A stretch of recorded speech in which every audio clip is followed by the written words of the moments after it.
As someone who's read probably way too many books, there are lots of historical figures and philosophers who've had a major impact on my work, many of them who you know very well.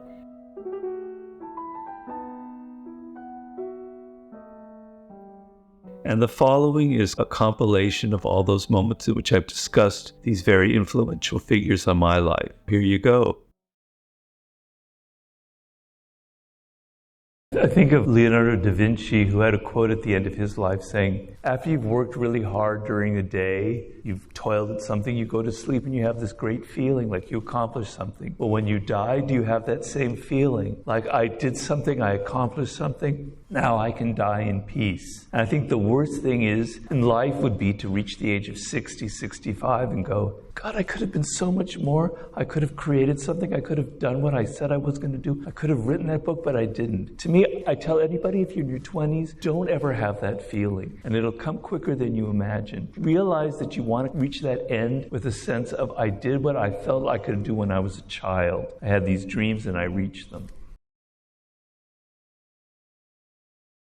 Schopenhauer has this quote that if you're walking down the street and you hit your foot against a rock, you don't go get angry at the rock. Well, Sure. People are rocks in your way sometimes. Right. And I don't mean that to depersonalize them. I mean in the sense that they are who they are. They have their own nature, and that nature isn't yours, and it's going to clash with you sometimes. And that is just what it means to be a human being, an adult in the world today, in any world. So are you going to be like complaining and blaming the fact that it is a boxing ring? Are you going to complain that people have a nature where they have an ego, where they're full of envy, where they're passive aggressive? And then in the process of complaining, you're putting yourself at a continual disadvantage because you're draining yourself with all these useless emotions, and you're not playing proper defense against them because you're all consumed with kind of personalizing the situation.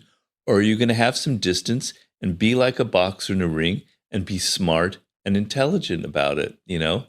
And I just think it's a brilliant metaphor for life. It's a brilliant metaphor for being in control and for accepting the fact that some people play a little bit dirty. Some people are going to hit you. It's going to hurt. But you don't whine and complain. You just figure out how are you going to defend yourself better. That connects to the thing that you and I made together, which is the Amor Fati coin. Yes. Which is the idea that it's also a Nietzsche phrase of sort of loving everything that happens to you, not resenting it, not fighting against it, not carrying around a grudge or a burden, but sort of embracing it and finding the good in it. Yeah. Where does that fit in with our human nature? It doesn't fit in because it's not natural to us. Our natural frame, our natural starting position is when something bad happens, why me? To feel sort of a grievance, to feel that things aren't fair, to feel that other people aren't giving you what you want or what you deserve. We start from a position of feeling kind of sorry for ourselves. Right. We deserve more than what we're getting. And so a lot of what I'm talking about in this book is overcoming some of these natural elements in human nature and turning them around and using them for another purpose, another way. And Amor Fati is very powerful in that you train yourself to accept everything that happens. It's sort of a banality to say that things happen for a reason, but there's some truth to it. For Nietzsche, it was, this is life. Life involves pain. Life involves adversity. You're going to die one day and it's not going to be pleasant. Your friends and family members, they're going to die one day and it's not going to be pleasant. You're going to have failure in life. People are going to hurt you. But that is life. That's what it is. So to resist that, to be angry about that, means to not love life itself. There's a quote, this French philosopher, Baron de Montesquieu, a political philosopher from the 18th century that I kind of like, and it goes as follows. We have 3 educations in our life. The first is from our parents, the second is from our schoolmasters, and the third is from the world. And the third education contradicts all that we learn from the first 2. And basically, what it means is you go and you learn all of these skills and all these very important things in university. But essentially, the years that follow, what I'm going to call your apprenticeship, requires a different way of thinking. The rules are completely different. It's not the same. In fact, many of the things that you learn and many of the habits that you learn early in your life are actually the wrong kinds of things that are going to help you, that you need in this path towards mastery that I'm drawing. Character is the core of a person, something they can't control, something that comes from deep within, and it causes people to have patterns of behavior. And you want to find people who have a strong character to associate with, as opposed to a weak character. And what a strong character is people who are adaptable, who are fluid, who can admit that they are wrong, who can learn from their experience, who can take criticism, who can work with other people. So I want you to focus not on people's charming exterior, on their funny words, on their wit, on their charisma. Instead, focus on that deep inner quality, that core, that character, because that's who they really are. Your character is creating what happens to you in life. There's the famous quote of the ancient Greek philosopher Heraclitus, "Character is fate." Toni Morrison worked as an editor at this publication. She worked as an editor at this publication house. She worked until 6 or 7 o'clock. She took the train home to where she lived in Connecticut. She was raising 2 or 3 children. She would go home, cook them meals, put them to bed, and at 11 o'clock at night she would sit down and write. And that's how she wrote her first novel. That's the kind of energy and determination you have to have. I always thought that was superhuman, but I could never do that. But look at who she is and what she became. That's because she wanted it so badly. She was desperate. One of the masters I interviewed for the book is Temple Grandin. Oh, you know Temple? yeah. I saw the film that Claire Danes portrait. Yeah. Well, she's a woman born with autism who's now a very successful scientist, a professor of animal studies. And, autism, she had, when it comes to people skills, she's way on the other end there. She basically trained herself how to work with people, how to be around them. She said it was almost like a science equation. She approached it as if it were a computing problem. Okay, this is what people do. All right, I'm going to have to try and be like that. Right. When I'm sitting there giving a lecture and I'm reading my note cards, the audience hates that. All right, I'm never going to read from. So she studied it like it's a science thing, and now she's like a really good public speaker.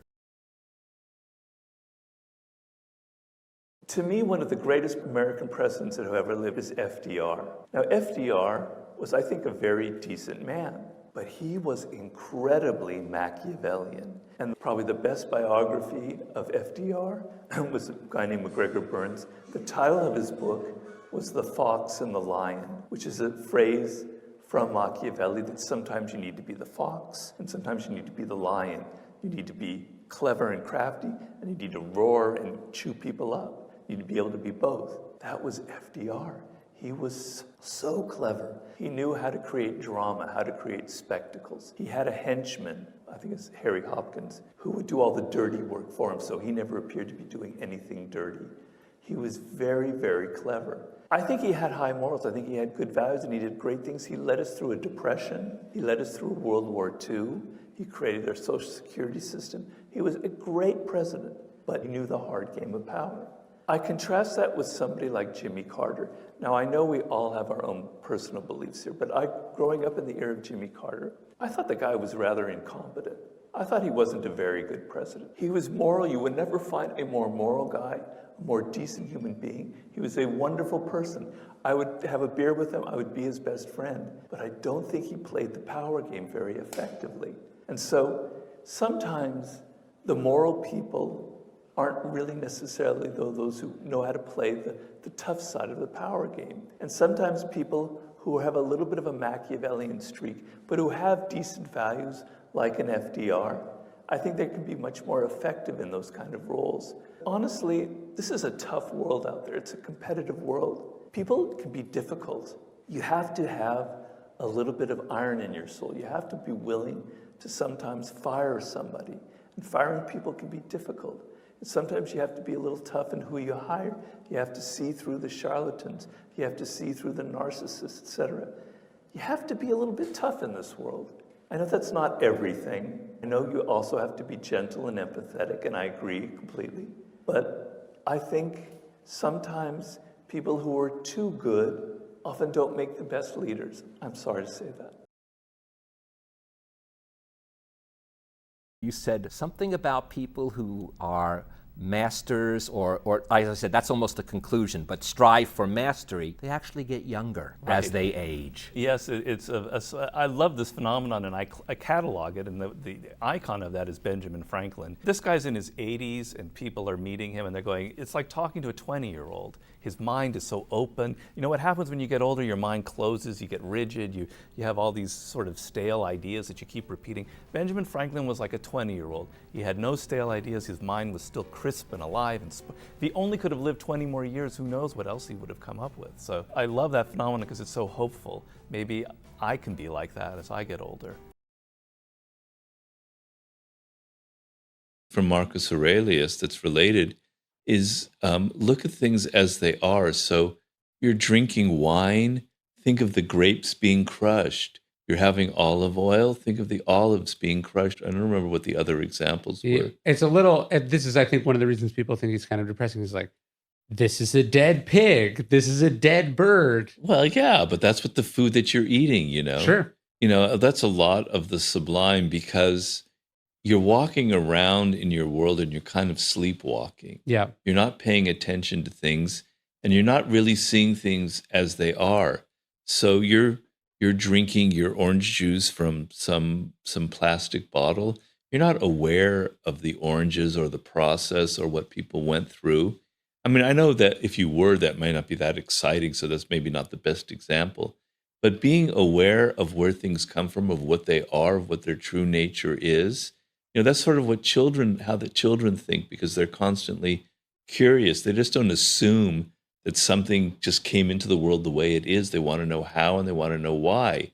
So you live in a world where you're surrounded by things that exist that kind of, you don't really know where they come from or what makes them so interesting, and you're not paying attention to it. Never see a situation as hopeless.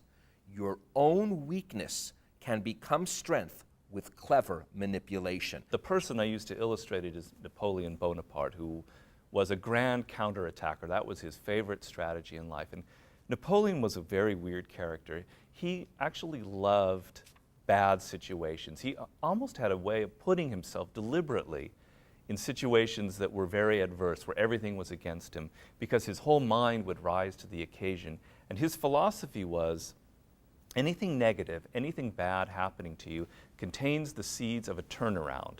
You can turn it around into something positive. And you know, this could be the fact that your opponent in the battle is suddenly getting a little bit aggressive and carried away and arrogant. You can use their arrogance to turn it around. I think, you know, this is sort of a beautiful philosophy in life, if you will.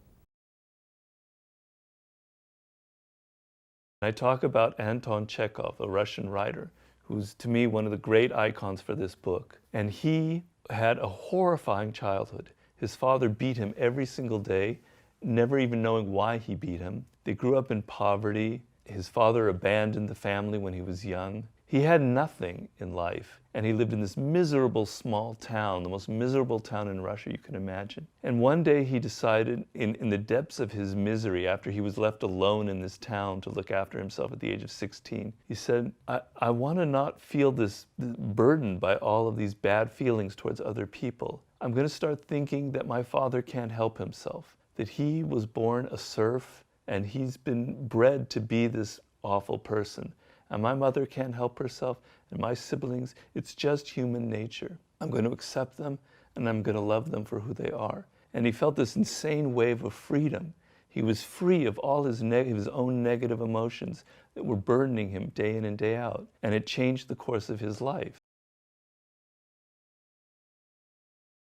You have to put yourself on death ground. Death ground is extremely important. Death ground means, it's from Sun Tzu, if an army is fighting with its back to the wall, it will fight with 3 times the force. It's either win or die. You have to feel that you only have 6 months to do it. You can't wait 2 years to start your business. You have to start it tomorrow. You can't take 2 years to fulfill it. You have to give yourself 6 months. You need that kind of energy and that desperation to be able to rise to the occasion.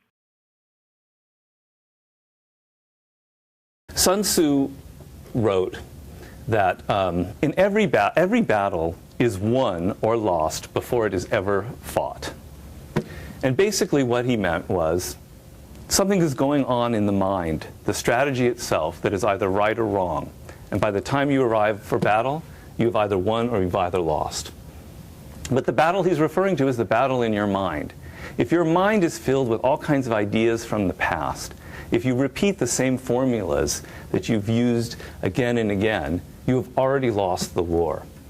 If, on the other hand, you try this other approach and you ground yourself in this idea of do not fight the last war, which I maintain is the foundation of all solid strategic thinking, you have already won the war before it even happens.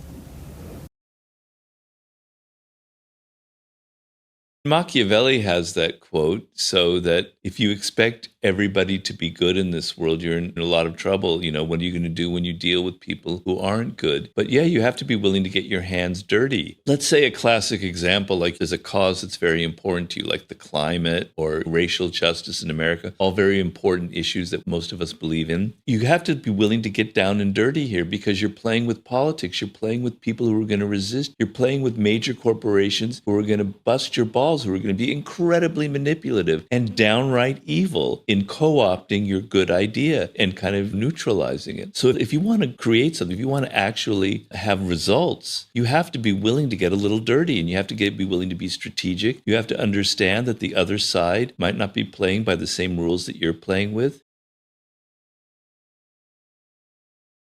In my war book, I read the biography of Mahatma Gandhi, one of the saintliest figures in history. And I realized that Mahatma Gandhi was actually a brilliant strategist. Now, I'm not saying his use of nonviolence and civil disobedience didn't come from the heart. He didn't mean it. He didn't actually believe in the peaceful method. He did. He was very sincere, but he was very strategic about it. And he planned several campaigns like the Salt March in the 1920s, where he knew, for instance, that the English public was very liberal-minded. They had this ideal of themselves. They weren't colonialists. They weren't imperialists. They were doing the best for the world. And he deliberately had these marches where he knew that they would be reading in their newspaper and seeing photographs of Indian people being beaten up by Englishmen and their Indian officers on the streets of wherever. It would have a terrible impact on the public. He thought in terms of strategy. Marcus Aurelius said, when two people are fighting in the boxing ring and they're going at each other, they're clawing and hitting each other, the one person who gets hit doesn't go, "You're a bad person. I don't like you. Why did you hit me? You know, something is wrong with you." No, you realize that's just part of the game. Well, the game of life are people are going to hit you. They're going to claw you. They're going to scratch you. They're going to bite you. It's just the part of life. And instead of taking everything personally, you have to see that it's like a gladiator battle, and that some people are bad, some people are good, some people are not, are in between. But stop taking everything personally and try to learn from it. So if you make a mistake, what you want to do, if you have failure in life, something didn't go right, you want to have the ability to look inward and say, what did I do wrong? And, you know, a lot of people don't have that inner strength. But if you want to be successful, if you want to get ahead in this world, if you're tired of not having any kind of movement or advancing in your career, you have to develop the skill. You have to be able to look at yourself as if you were somebody else, as if from the outside, and say, here's how I could improve. Here's what I did wrong the last time I did it. What's your favorite quote? I have one by the British Prime Minister Benjamin Disraeli from the 19th century, which was, "Never complain, never explain." And what it means is don't complain about life. Don't explain what you're doing or why you're doing it. Just do it. By whining and complaining, all you're doing is making people think bad things about you, looking weak, And when you complain a lot, you have a mindset where everything is kind of a potential complaint. Stop whining and stop explaining yourself and just do things in the world and let your actions speak for themselves.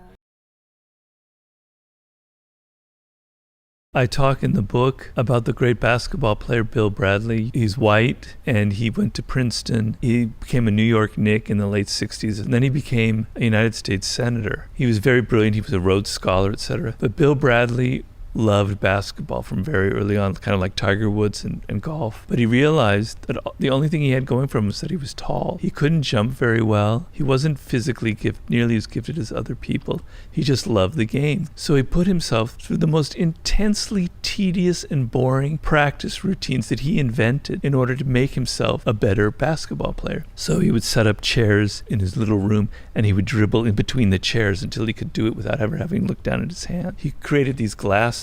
Could only see forward, he couldn't look down. And one time, he was so single-minded, his family went on a cruise, and he took this incredibly long alleyway on the cruise ship down on a lower deck. He wore those glasses, and he dribbled 200 yards and back and forth with his blinders on. So what happened was, through all this practice, is he could dribble incredibly well without ever looking down. Think of all the incredible boring hours he put into that. And I tell people this, if you can be creative with your practice, so he was very creative with these boring routines that he made, and he probably had some fun doing them, like kids would make things like that.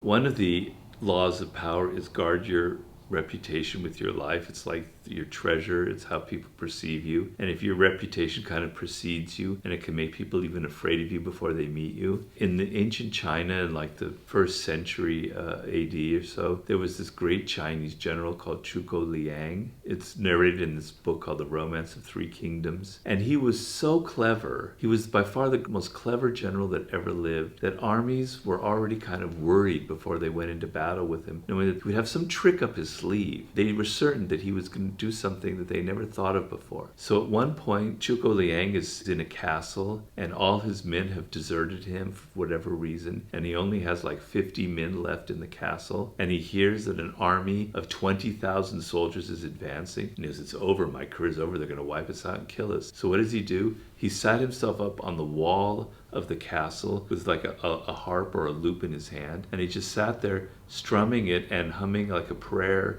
and kind of singing. And the enemy army approaches, they see Zhuge Liang on the top there. He's got some trick up his sleeve.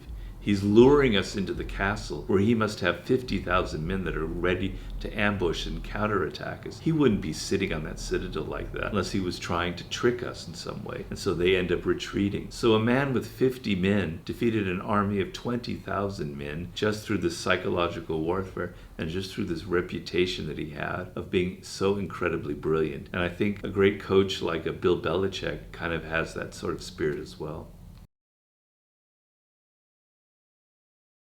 There's a quote from T.S. Eliot that's something to the effect that we humans have a little stomach for reality. And basically, we love illusion. We love stories. We love fiction. We don't really like reality. We see it very much in our culture. Who do we venerate the most in this culture? We don't venerate philosophers, if there are any more philosophers. We don't venerate practical people who build things. We venerate movie stars and celebrities, people who manufacture illusion, who are fake to the core. That's what we admire. But it's always been that way. There's a Latin expression that means we humans love deception. We love to be deceived. And even as children, what we loved more than anything was to hear a story. So I've incorporated that in my books. I always begin each chapter with a story to kind of lure you into my book. I talk in the book about Martha Graham, the great dancer who totally revolutionized the world of dance. And she was interested in theater as a child, but her father was a psychiatrist who studied insanity, and he would always come home and talk about body language and how he could read body language and sense if someone was possibly criminal, insane. And she was fascinated by this idea of body language and theater, but she didn't know what she wanted to do. Then she saw her first dance performance when she was 17 and 18, and then she realized this could be something where I could express and go into all these really primal interests that I have. And it was something that she didn't really develop until she's in her 20s. It doesn't necessarily happen in one moment. It's a process that you go through, but you have to be self-aware and connected to who you are.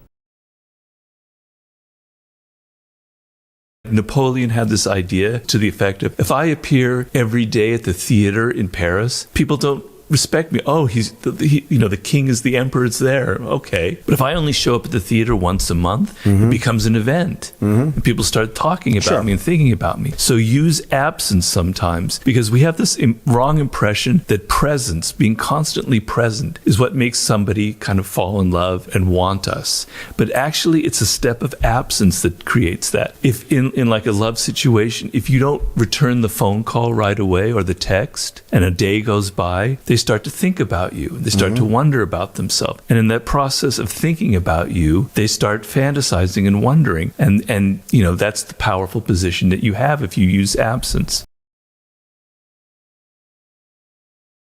Well, you know who one of the great Stoics of the 20th century was? No. Alfred Hitchcock. He had a plan for everything. So directing a film, if you've known other people who've done it, is an extremely stressful job. It's like directing an army into a campaign, because problems are arising that you cannot anticipate. There's all this pressure. There's all this money. You've got insane egos of actors, producers, etc. And so it's a constant adrenaline rush going through. You can't control your emotions. So Hitchcock, people would look at him on the set and he'd be falling asleep in the director's chair. He'd look like Buddha. His eyes were closed. Why? Because he prepared for everything. He anticipated everything that was going to happen, right? And so by the time the film came, he was completely bored because he knew he was able to control every aspect of the production. According to Keats, the Shakespeares of the world, the highly creative types, cultivate what he calls negative capability. They can negate the ego and its anxieties. They are not in a rush to come to a conclusion about the world or any new phenomenon. They are completely open to entertaining this idea or that idea at the same time while continuing to observe what's going on around them. They can look at ambiguous or contradictory evidence and not be disturbed or feel the need to explain them away. This ability to withstand what seems mysterious, to manage the lack of knowing something with certainty, is the primary quality of all creative people, no matter their profession.